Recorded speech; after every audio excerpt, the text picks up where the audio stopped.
사무엘상 6장 1절에서 16절입니다. 자, 우리 성경 읽기 전에 우리 기도하겠습니다. 치유와 기도하는 시간입니다. 아픈 부위에 손을 얹으시고 또는 아프신 누군가를 생각하시면서 그 머리에 그리고 아픈 부위에 손을 얹으시고 혹시 마음이 아픈 분들이 있으면 그 마음에 새기시고 기도하겠습니다. 하나님은 사랑이십니다. 하나님은 거룩하십니다. 하나님은 의로우십니다.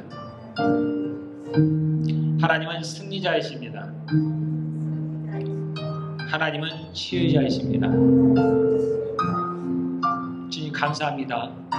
저희를 대신해서 채찍에 맞으시고 저희가 남을 입었다고 했습니다. 저희들의 모든 영과 혼과 입을 치유해 주심을 감사합니다. 예수님의 이름으로 기도하겠습니다. 우리 성경 보겠습니다. 사무엘상 6장 1절에서 16절 함께 읽겠습니다. 여호와의 궤가 블레셋 사람들의 지방에 있은 지 7달이라. 블레셋 사람들이 제사장들과 복술자들을 불러서 이르되 우리가 여호와의 궤를 어떻게 할까?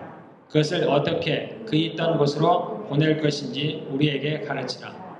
그들이 이르되 이스라엘 신의 궤를 보내려거든 거저 보내지 말고 그에게 속건제를 드려야 할지니라.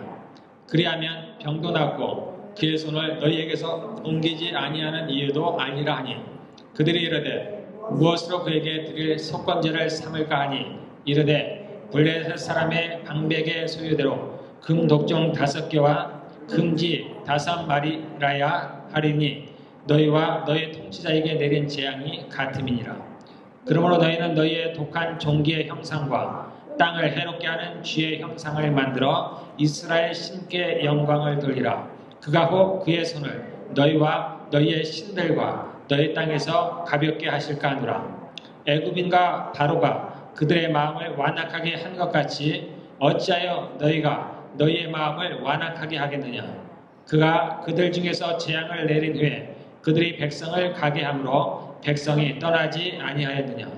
그러므로 새 수레를 하나 만들고 멍에를 메어 보지 아니한 젖나는 소 2마리를 끌어다가 소의 수레를 메우고 그 송아지들은 떼어 집으로 돌려보내고 여호와의 궤를 가져다가 수레에 싣고 속건제로 드릴 금으로 만든 물건들은 상자에 담아 궤 곁에 두고 그것을 보내어 가게 하고 보고 있다가 만일 궤가 그 본 지역길로 올라가서 벳세메스로 가면 이 큰 재앙은 그가 우리에게 내린 것이요 그렇지 아니하면 우리를 친 것이 그의 손이 아니요 우연히 당한 것인 줄 알리라 하니라.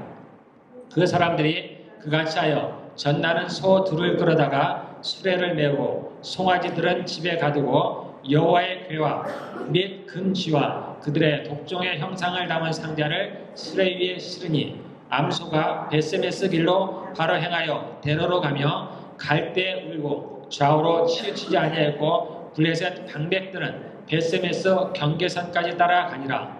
벳세메스 사람들이 골짜기에서 밀을 베다가 눈을 들어 궤를 보고 그 본 것을 기뻐하더니 수레가 벳세메스 사람 여호수아의 밭 큰 돌 있는 곳에 이르러 선지자 무리가 수레에 나무를 패고 그 암소들을 번제물로 여호와께 드리고 레위는 여호와의 궤와 그 궤와 함께 있는 금 봉을 담긴 상자를 내려다가 큰 돌 위에 두매 그날에 벳세메스 사람들이 여호와께 번제와 다른 제사를 드리니라. 블레셋 5 방백이 이것을 보고 그날에 애굽원으로 돌아갔더라. 아멘.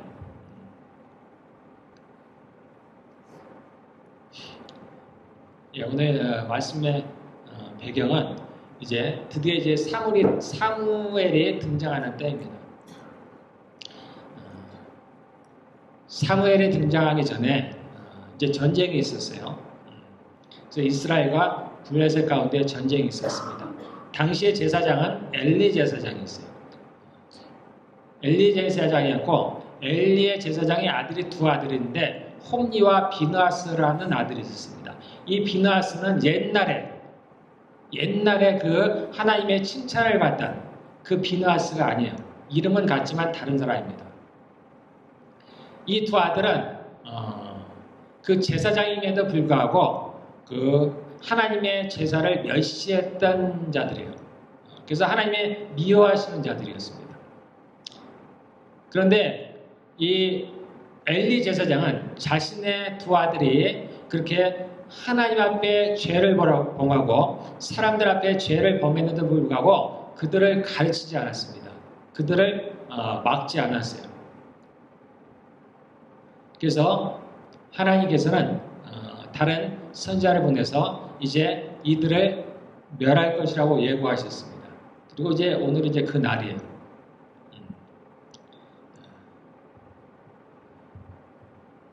이제 이스라엘과 블레셋 가운데 전쟁이 있는데 이스라엘이 이제 자꾸 패하는 거예요.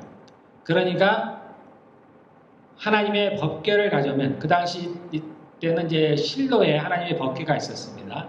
그래서 하나님의 법궤를 가져오면 그 신이 하나님께서 그들과 함께 하심으로 아마 전쟁에서 이를 이길 것이다 해서 그 법궤를 이제 가지고 갑니다. 그래서 그 두 아들, 엘리의 두 아들 홈니와 비느하스도 그 법궤가 가니까 같이 따라갔어요. 그들도 아직은 제사장이에요. 그래서 그 법궤를 가지고 그 전쟁에 이제 갔습니다. 그런데 웬걸 하나님의 법궤가 있음에도 불구하고 그 전쟁에서 이스라엘은 완전히 패하게 됩니다.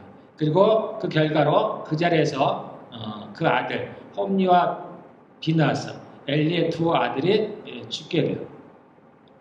그리고 이 하나님의 법궤는 이 블레셋 사람들에게 빼앗기게 됩니다. 그들의 전리품으로 옛날에는 신들의 전쟁이죠.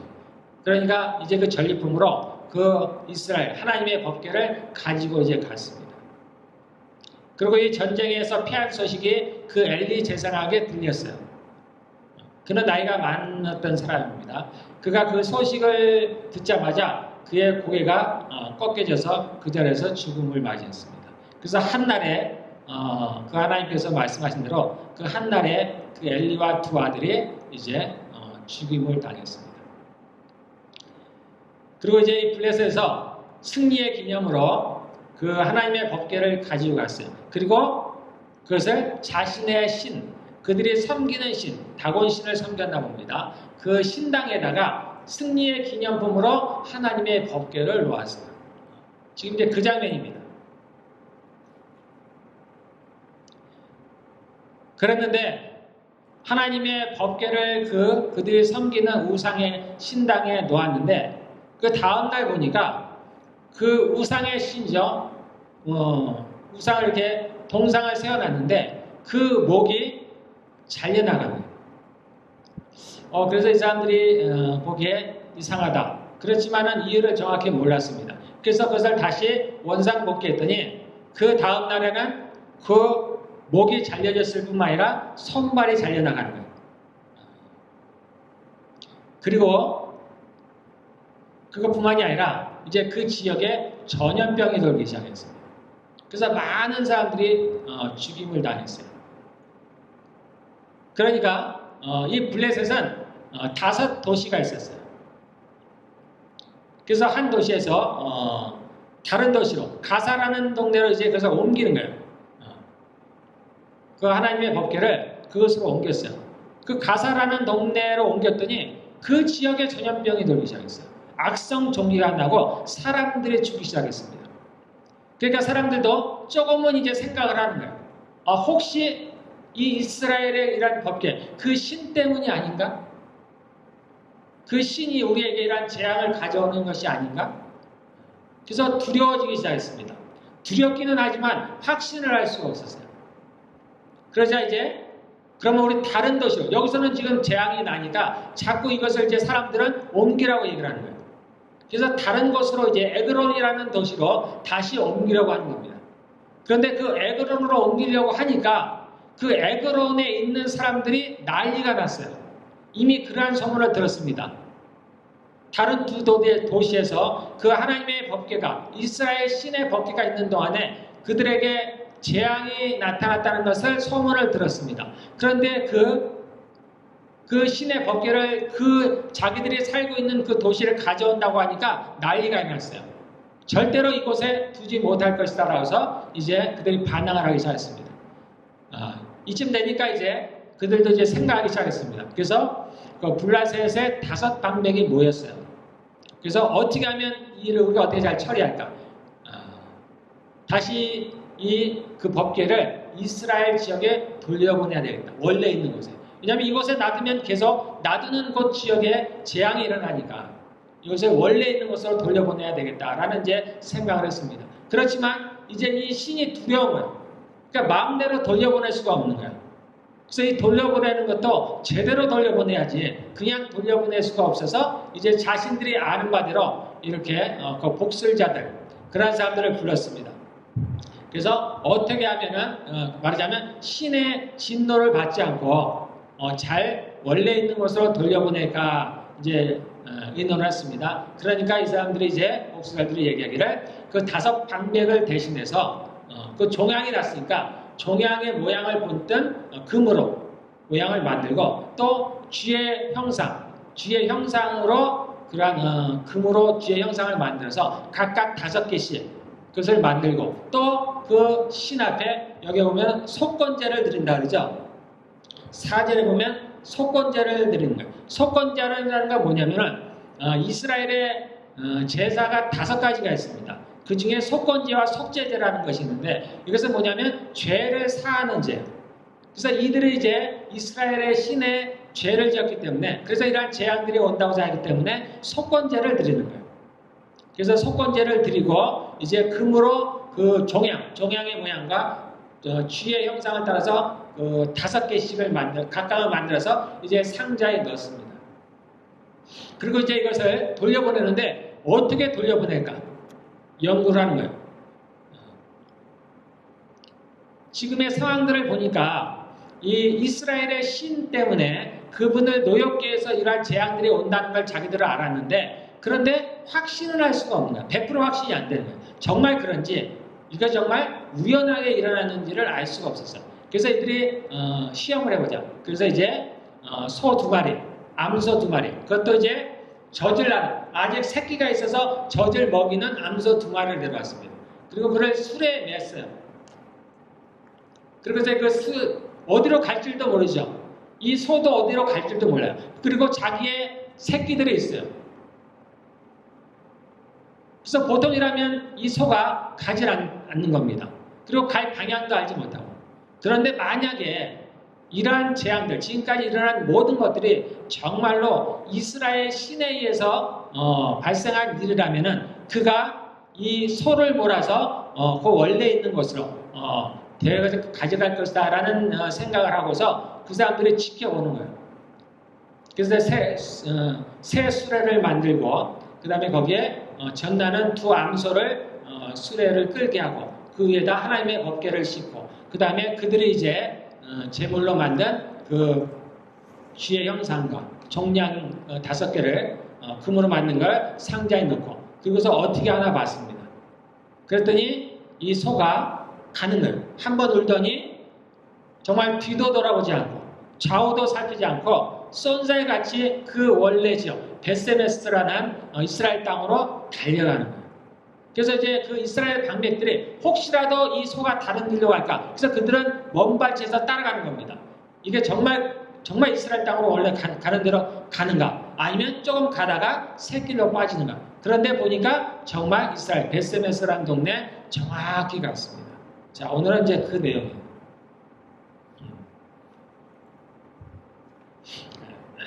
그러면 이제 이 내용이 이제 무슨 의미가 있을까?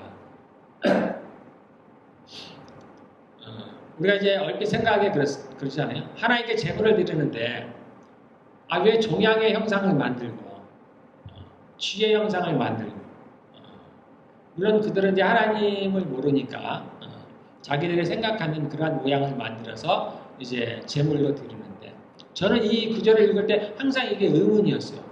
왜 이렇게 더러운 것들을 만들어서 하나님께 귀한 것을 드려야 되는데 왜 이렇게 더러운 형상을 만들어서 아무리 그들이 모른다고 하지만 이걸 만들어서 하나님께 드릴까? 이렇게 제물로 드릴까? 의문이 있었는데 그것은 무슨 이유냐면은 이 종양의 형상이나 이 쥐의 형상은 뭘 의미하냐면 블레셋을 다스리는 블레셋을 주관하는 사단을 의미합니다. 사단. 그래서 하나님께서 신께서 그들을 벌하시는 것을 얘기를 합니다. 그 하나님께서 이제 이스라엘 백성들을 애굽에서 건져내실 때 뭐라고 말씀하시냐면 그들의 신들을 벌했다 이렇게 말씀하십니다. 자신의 백성인 이스라엘을 괴롭게 했던 우리가 볼 때는 그 사람들이지만 그 사람들 뒤에는 마귀가 있는 거예요. 그래서 하나님께서는 그 뒤에서 이스라엘 백성들을 괴롭혔던 애굽의 신들을 벌하는 거예요. 그래서 10가지 재앙의 의미가 거기에 있는 거예요. 그 신들을 벌하는 거예요. 그 신들을 벌하고 나니까 어떻게 됐어요? 애굽이 망해버리는 거예요. 여기 블레셋도 마찬가지입니다. 어쨌든 이스라엘의 그 엘리 제사장과 그 두 아들 홈리와 비느하스가 하나님 앞에 범죄했습니다. 그로 인해서 그들이 죽임을 당하고 또는 이스라엘의 범죄로 인해서 그들이 블레셋에게 패하고 그러한 어려움을 겪고 있지만은 그러나 그들은 다 하나님의 백성들이에요. 그래서 그들을 괴롭히고 그들을 죽였던 그 블레셋 그리고 그 뒤에 있는 그 신들을 주님께서 지금 멸하시는 장면을 말씀하시는 거예요. 그래서 이들은 하나님의 신이 즉 하나님이 얼마나 강한지를 알지 못해요. 그래서 감히 그 하나님을 상징하는 그 법궤, 작은 법궤죠. 작은 법궤, 1m, 1m, 1m. 1m, 높이는 50cm죠. 그 작은 법궤. 우리가 볼 때는 작은 법궤. 그것을 가져와서 의기양양하게 자기 신들이 있는 신은 높이 자질의 동상을 세워놨어요. 의기양양하게 그것을 갖다 놨습니다. 그들은 알지 못하는 거예요. 자기들이 믿고 있는 그 신들이 가짜이고 또 이스라엘의 이 작아 보이는 이 신이 얼마나 강한지를 알지 못하는 겁니다. 그래서 시편에는 하나님께서 이렇게 얘기합니다. 힘으로는 그를 당할 자가 없다. 힘으로는 이 하나님을 당할 자가 없습니다. 하나님이 가장 강하신 분이에요. 비록 볼 때는 작은 법궤 안에 거기에 갇혀 있는 것 같지만은 정말 작아 보이지만은 그러나 그분은 하나님이십니다. 전 우주를 만드신 우주를 다스리시는 하나님이십니다. 그래서 그 앞에 있는 거만하게 서 있는 그 신상이 똑바로 서 있을 수가 없는 거예요. 그래서 그 목이 부러지는 거예요. 그러도 못 믿으니까 손발을 잘라버려요. 우리가 믿고 있는 그 신은 그러한 분이세요. 그분이 성경을 통해서 늘상 하시는 말씀이 있어요. 그래서 너희는 담대하라. 담대하라. 그래서 하나님께서 이 두려워하는 거, 무서워하는 걸 아주 싫어하세요. 천국에는 두려워하는 자는 들어갈 수 없어요. 아무리 그 아이가 작아도 그 부모가 아주 힘이 세면은 그 아이는 당당한 거예요. 자기를 지키는 자이기 때문에. 하물며 전능하신 하나님, 온 우주를 다스리시는 하나님. 온 우주 가운데 가장 힘이 세신 그 하나님이 우리 아버지입니다. 소위 말하면 우리의 백이 되시는 분이에요. 내가 너희의 백이라고 말씀하신 거예요. 너희가 왜 두려워하느냐라고 얘기해요. 저들이 믿고 있는 저것들은 다 가짜라는 거예요. 아무 힘이 없다는 거예요. 그래서 그 하나님의 법궤가 들어간 것, 그 있는 것으로도 그 신의 그 동상들이 제대로 서 있을 수가 없습니다. 주님께서 잠깐 분노하시는 것으로 말미암아서 그 온 지역에 전염병이 돌아요. 종양이 발생하는 겁니다. 그들이 살 수가 없어요.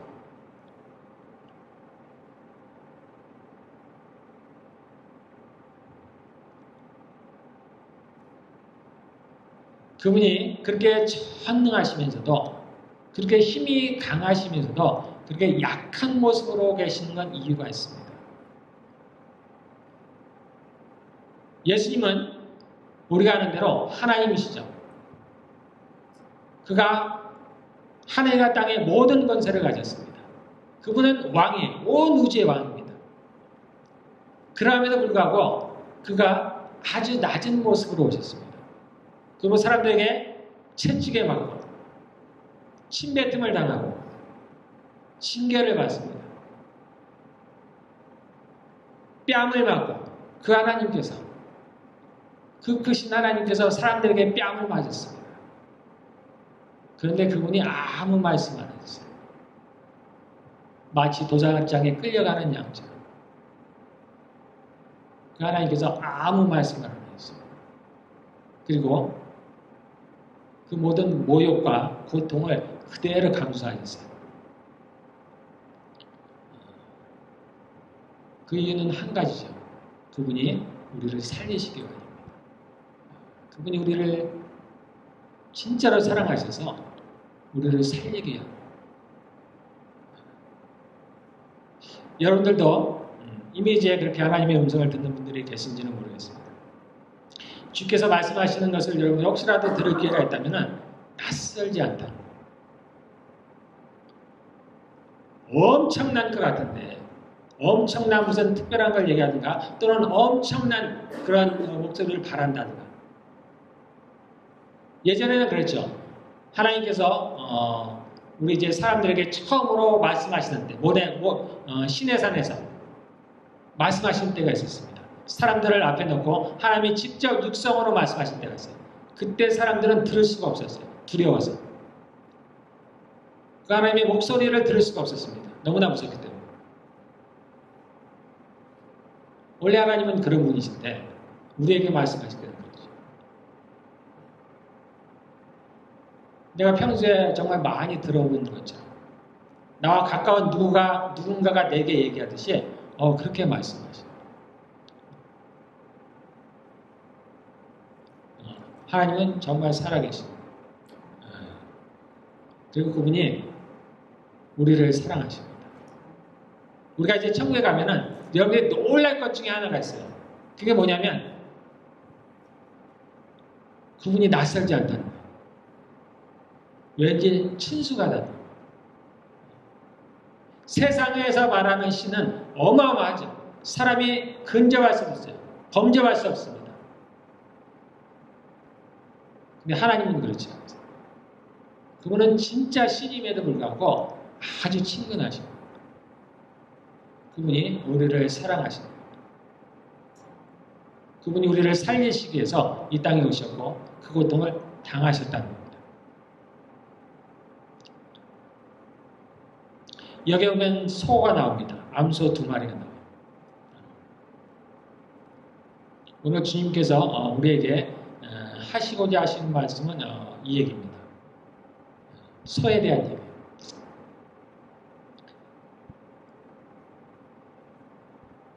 암소가 이 술에 뭘 메고 가냐면은 싣고 가냐면 하나님의 법궤를 싣고 가는 거예요. 법궤는 하나님을 상징하는 겁니다. 하나님의 말씀, 하나님의 임재 또는 하나님을 상징하는 거예요.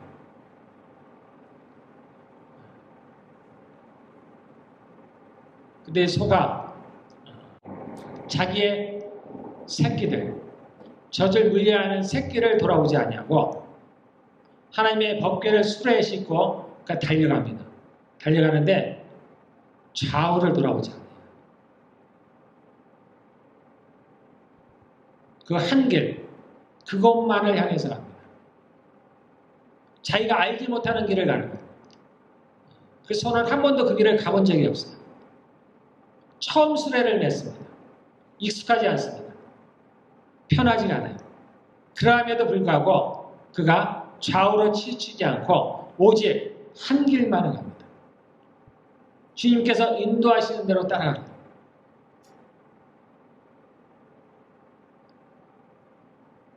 여기서 끝이 아니에요.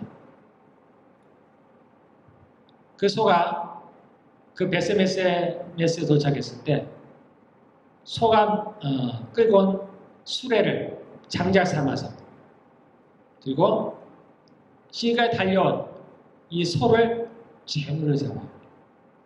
소를 잡습니다.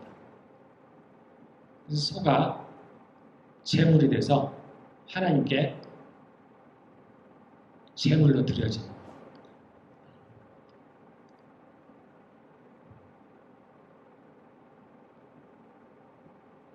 우리가 예수님의 신부인데 주님은 천국에 가면은 우리에게 정말 아름다운 옷을 입혀주실 거예요.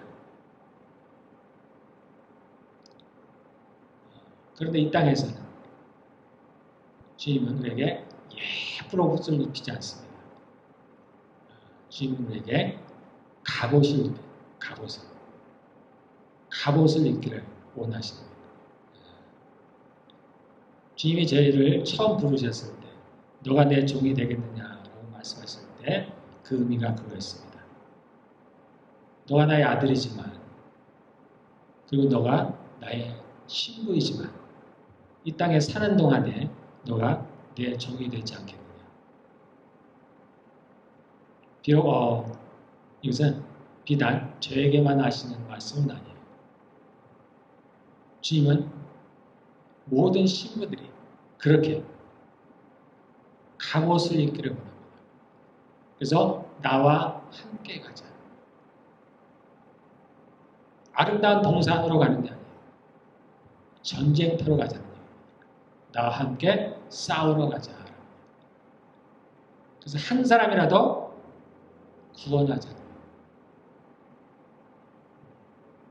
주님께서 제게 말씀하실 때 주님은 할 수 있습니다. 저에게 겁을 줘서 할 수가 있죠. 사단이 그러하듯이.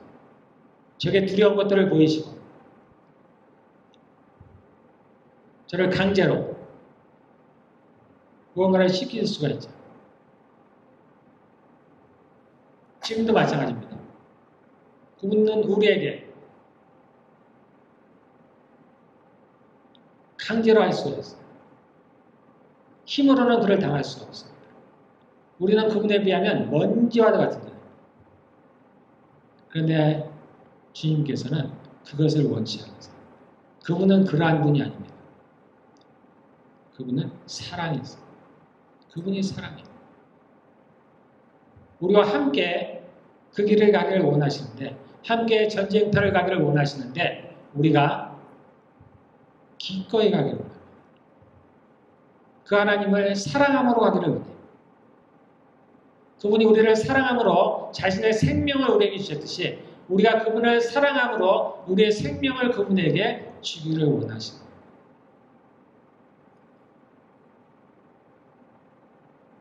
제가 아까 그 처음에 출정식이라는 약간 그런 얘기를 했지만 그와 같은 겁니다.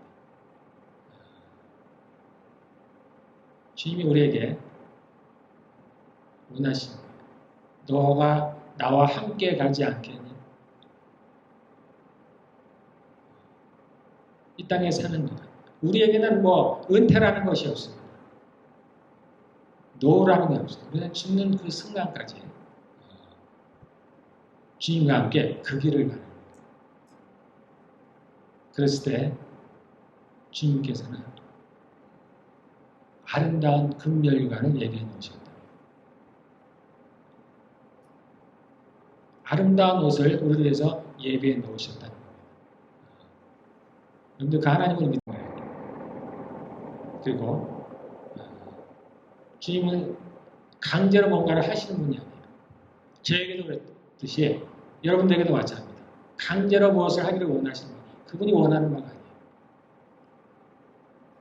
그분은 단지 이렇게 얘기할 뿐이에요. 함께 하지 않겠니? 우리는 두려워합니다. 저도 두려워해요. 내가 그 일을 할 수 있을까? 저는 개인적으로 그러한 두려운 일을 겪었어요. 그건 너무나 무서워요.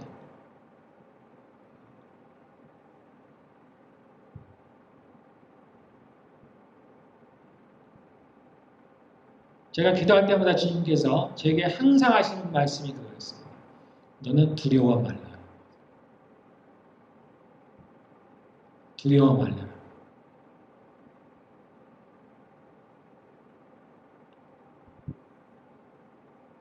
그 다곤 신이, 신전에 있는 신이 그 크고 강하게 보여도 하나님 앞에는 아무것도 아닙니다. 하나님의 진노가 나타난 날에는 아무것도 아니에요. 그분이 참으시는 이유는, 지금 기다리시는 이유는 바로 저희들 때문이에요. 우리를 구원하시게. 그러나 이때가 지나가면은 이제 하나님의 진노가 나타날 때가 있습니다. 그럼 그 앞에 설 자가 아무도 없어요. 그러나 하나님께서 저에게 말씀하시네요. 나와 함께 하지 않겠니? 우리가 지금 요즘 아가서를 묵상하는데 그 얘기입니다. 나의 신부야, 나와 함께 가지 않겠니? 그러나 그 갈 곳이 아름다운 동산이 아니에요. 이 땅에서는 아름다운 동산이 아닙니다. 예쁜 옷을 입고 가는 게 아니에요. 갑옷을 입고 함께 나와 함께 싸우지 않겠니? 그러나 여러분들이 두려워하지 말아야 될 것은 그 싸움을 여러분들이 하는 게 아니에요. 전쟁은 여호와께서 있습니다. 내가 그 싸움을 해야 된다고 했을 때 두려운 거예요. 내가 어떻게 그 보이지 않는 사단과 마귀와 싸울 수 있어요. 눈에 보여야 뭔가를 싸웠는데, 나의 생각을 사로잡는데 내가 어떻게 이길 수가 있어요? 내가 알지 못하는 바이러스로 나를 공격하는데 내가 어떻게 이길 수가 있어요? 우리는 여기서 두려워하는 거예요. 그러나 주님께서 말씀하시기를 이 전쟁은 나에게 속했다. 주님께 속했어요.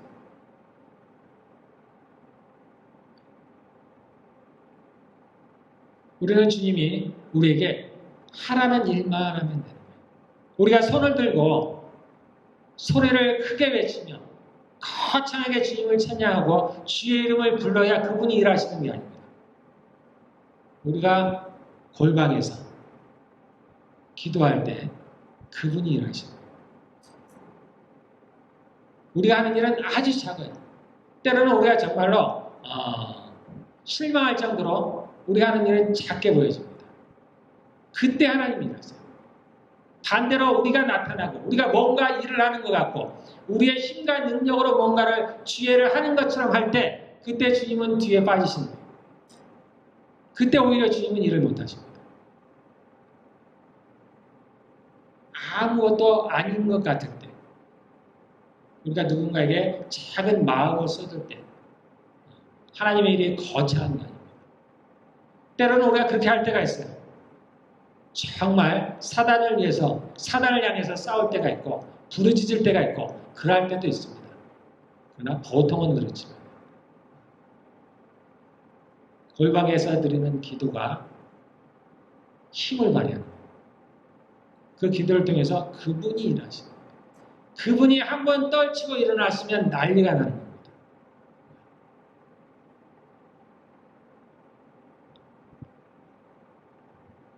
이렇게 우리가 세상에 많은 즐거움이 있습니다. 우리를 유혹하는 많은 것들이 있습니다. 그런데 그러한 것들에 우리가 두리번거리지 않냐고 마음을 쏟지 말고 오직 주께서 정하신 그 길, 이 소들이 수레를 싣고 달려가듯이 우리 안에 예수 그리스도를 품고서 그렇게 달려가기를 바랍니다. 그리고는 우리가 그분 앞에 제물이 돼서 주는 거예요. 그 칭찬은 이 땅에서가 아닙니다. 그 칭찬은 이제 하나님 나라에서 받는 거예요. 이 땅에서는 이 소처럼 그냥 무익한 종을 죽는 겁니다. 우리가 일을 우리가 그 누가복음서에 보면은 무익한 종에 대한 얘기가 나오죠. 그렇게 일을 잘했다고 주인이 종에게 칭찬하겠느냐는 우리는 그렇게 칭찬을 받기를 원하지만은 그 주인이 종이 잘했다 해서 칭찬해 주겠냐는 거예요. 우리는 그와 같은 종이라는 겁니다. 무익한 종이. 종이 할 얘기는 그겁니다. 저는 무익한 종입니다. 우리가 이 땅에서 할 일은 그거예요. 주를 위해서 우리의 목숨을 바쳐서 주를 위해서 나아가는 겁니다. 그리고 자신을 드러내지 아니하고 자신을 자랑하지 아니하고 우리는 주께 말씀하기를 주님, 저는 무익한 종입니다. 오직 주님만이 영광을 받으시기를 원합니다. 오직 주님을 찬양합니다. 그분은 그럴 만한 자격이 있어요. 그분은 우리를 위해서 자신의 생명을 내놓았습니다. 자, 우리 한번 기도하겠습니다.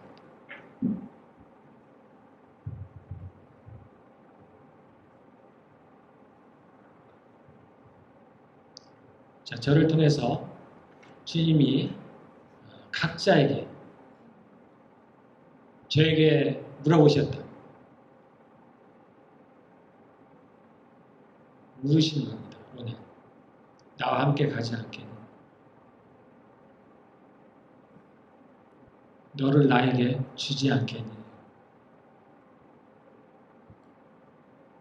내가 너를 통해서 싸울 수 있도록, 너를 통해서 일할 수 있도록 너를 나에게 맡기지 않겠니?